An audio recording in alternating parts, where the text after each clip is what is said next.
Salted egg ang palaya. Sarap na ito. Level up ang lasa. Samahan pa natin ang pampasarap na timpla. Lutuin na natin mga idol. Magandang araw. Kamusta po kayong lahat? Lalo na sa mga walang sawang nanonood sa aking mga videos. Okay, so isa din ako sa mahilig kumain ng ampalaya na may itlog mga idol. Kaya nung ako'y magpunta ng palengke at pumili ng mga lulutuin, itlog na maalat ang aking napili at sinamahan ko na rin ng dilis na tuyo.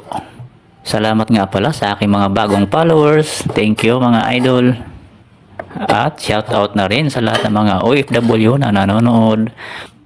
Nilamas ko muna sa asin itong nakahiwang ampalaya para mabawasan naman ang kanyang pait. Itos ko muna ng bahagya itong dilis na tuyo bago tayo maglagay ng mantika. Okay, maglagay na tayo ng mantika. Isunod natin ang hiniwang kamatis. Kung umabot ka hanggang dito sa panonood ng aking video, maraming salamat. Okay, haluin.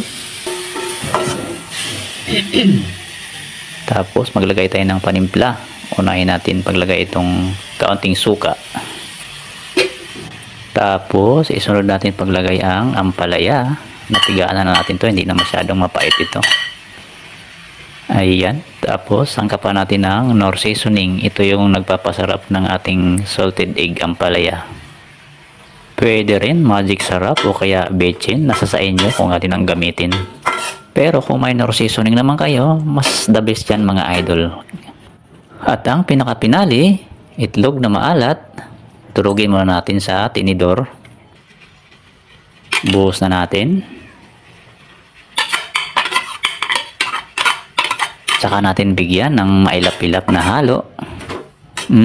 Ang bango. Nakakatsak kami yung sa amoy pa lang. Kahit ganito lang na simpleng ulam, masarap kumain. Lahat ito mga idol wala pa sa 100 na budget. So nakatipid ako pang dalawang kainan ko na to. Okay, paluto na ito at malambot na ang ampalaya.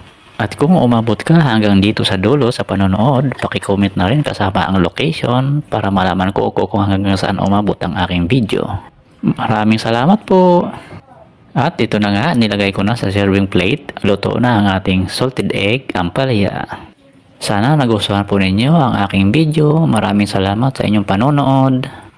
Paki-share na rin mga idol para mapanood din ng iba. Napakalaking tulong na po. Maraming salamat. God bless you. Hanggang sa susunod na video.